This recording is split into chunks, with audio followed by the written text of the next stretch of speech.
Kapag nagtatrabaho na ako, yayaman na ako. Huwag ka mag-anak kung hindi ka pa financially stable. Sa'yo sa piling ng gano'n. Yan, nagtatrabaho ka na, marami ka ng pera.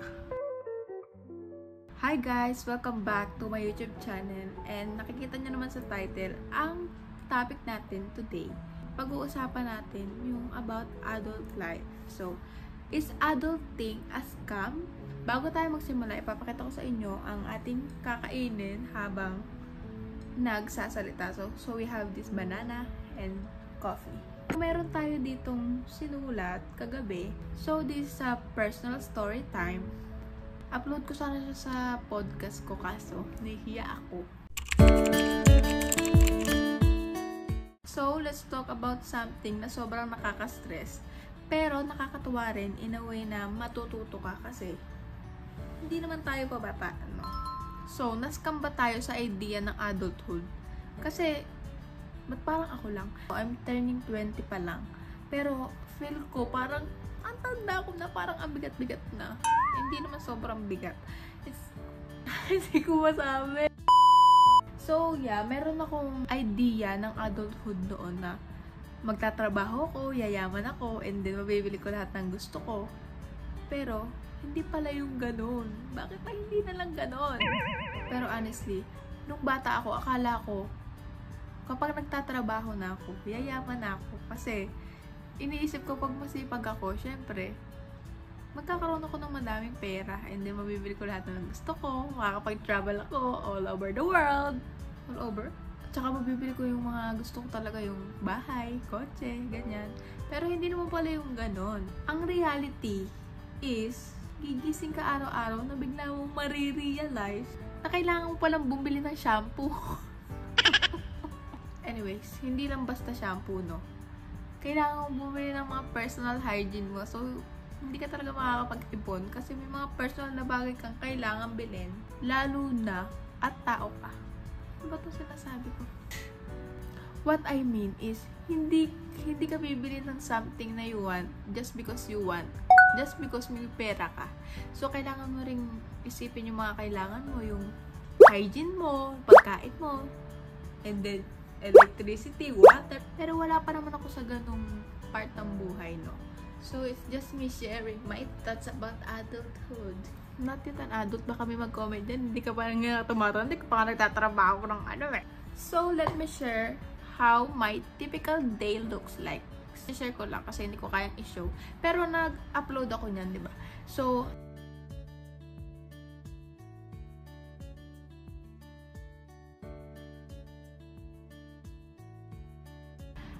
yun yung nangyayari. Araw-araw is just a cycle. Tapos, paulit-ulit lang siya. Repeat. Ganun ang buhay ng tao. Paulit-ulit lang yung routine. So, back to the story. Ang buhay ng tao ay paulit-ulit lang. Gaya ko ngayon, paulit-ulit lang din sinasabi ko. And then, let me tell you about my money. Not to brag, but to inspire. Not to inspire, but to brag. Joke lang. Actually, binibigyan ako na ate ng pera tuwing end of the month, pero hindi ko na yun isasama pa dito, no? Pero ako lang talaga gumagastos na hindi niya ako inahatian. Then, yung food ko, provided pa rin niya. And then, yung sa bahay, siya rin, tsaka yung husband niya. Pero, ikukwento ko naman sa inyo ng details kung saan ko siya ginagastos. Wala akong full-time job pero I handle my own money like an adult.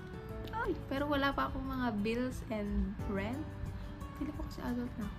Ang ginagawa ko sa pera ko is bumibili ko ng mga hygiene stuff, napkin, panty liner. Minsan naman snacks o kaya books kasi mahilig talaga ako magbasa. Actually, may binabasa ako ngayon. Ito, binili ko siya sa Pilipinas. Minsan, nagpapadala ako ng gamit sa Pilipinas. 6 months na ako rito and 2 beses pa lang ako nakapagpadala ng something na ako yung bumili, na ako yung may gusto para sa kanila. So, ang una kong binili is clothes. And then, binilang ko sila ng sabon and Colgate. Yung mga personal hygiene lang. Alam ko kasi kung ano yung wala sa amin at kung ano yung meron at kung ano yung kailangan nila. Kaya nung first sahod ko, pumunta ako ng mall kasi bala kong bumili ng shoes. Tapos nakakita ko ng sale ng mga sapatos. Imbes na bilang ko yung sarili ko, I end up buying 3 shoes karo sa mga bata sa bahay, which is yung dalawa kong kapatid tsaka isa kong pamangkin. So, bumili ko ng 3 sapatos para sa kanila, tapos umuwi ako nang hindi ako bumibili kahit ano para sa akin. Hindi ko alam kung bakit ganun. Sobrang saya ko nung nakabili ko nun, tapos minessage ko sila, binilang ko kayo ng sapatos. Ang saya sa feeling ng ganun. Pero hindi ako nakabili ng akin. Parang ang sarap kasi mamigay ng mamigay. And back nga sa adulting stuff, is when it comes to biggest adulting move ko is last year. Nagtatrabaho kasi ako noon sa parang family business lang. And then, sinasahuran nila ako ng 250 per day. So, nag-ipon-ipon ako doon. Nakaipon ako ng 11,000. Then, bumili ko ng iPhone na second hand lang naman. So, 44 days ko yun na trabaho. And ginagawa ko lang naman doon is nagluluto ng sisig, nagluluto ng fried chicken, gumagawa ng drinks. Tapos, minsan naman ako yung cashier, minsan naman ako yung taga-serve, pero most of the time ako yung humahawak ng pera. So, thank you sa ate ko dyan, sa my cousin, ate dyan, dahil she always trusts me. Kasi lahat ng business niya, sinasama niya ako, no? Hindi lang ako nakasama yung sa massage kasi nga, nag-college na ako. And then, nakaka-proud kaya yun, no? Hard work pays off. So, let's talk about emotions and burnout. As an adult, as an feeling adult. Yung tipong kahit yung routine ko is paulit-ulit lang, parang araw-araw may kabigatan, I feel like I get weaker every day emotionally. Hindi siya physically. Kasi yung ginagawa ko is gusto ko, and hindi naman siya talaga nakakapagod, mag-alaga ka ng bata, pero parang hindi ko kasi ma-explain, parang may emotions ka na hindi mo mawari. Kahit okay ka naman, pero hindi ka okay, ganun. Pero yun, nakikipag-cope naman ako sa lungkot ko by watching K-dramas, o kaya nagbabasa, nagsusulat ako sa diary ko, o kaya naman sa notes, nagsusulat ako sa notes. Minsan kasi, hindi ko naman kaya yung sabihin sa malapit sa akin. Actually, hindi siya minsan, always. Kasi may mga types na super personal yung problema, no? Hindi naman pwedeng i-share mo yun lagi. So, I don't open up. Kasi wala naman ako masabihan minsan ng thoughts ko. Minsan din, nagsisisi ko. Kunyari, nasabi ko yung problema ko. Tapos kinabukasan, naisip ko, ba't ko naman sinabi yun? Let's talk about unfair comparison. Minsan kasi, kinukumpara ko yung sarili ko sa iba. Like, sana ganun din ako. Chill lang, hindi stress, di pressured. Nakakaingit, diba? Pero at the same time, alam ko rin naman na we all have different timelines, di ba? Kahit sabihin mong 14 ka pa lang, stress ka na, it's valid. Nahihirapan ka na at the age of 13? Yeah, it's valid. Meron ngang older than me, pero mas carefree pa sila.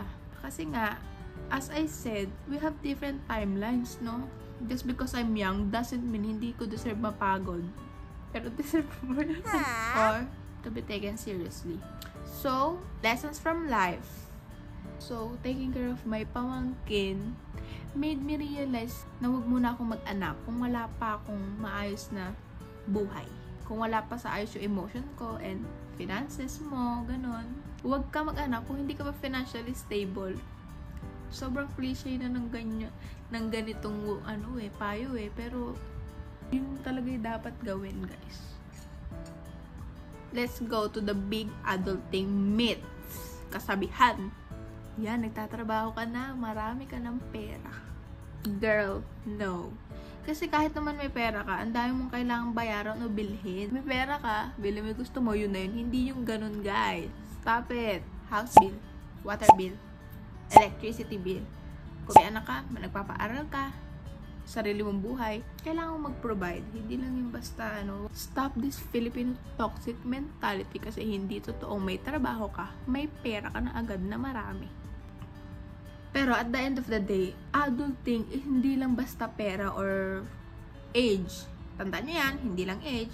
I will really fight for it kasi baka sabihin nyo, hindi naman ako totally adult pa.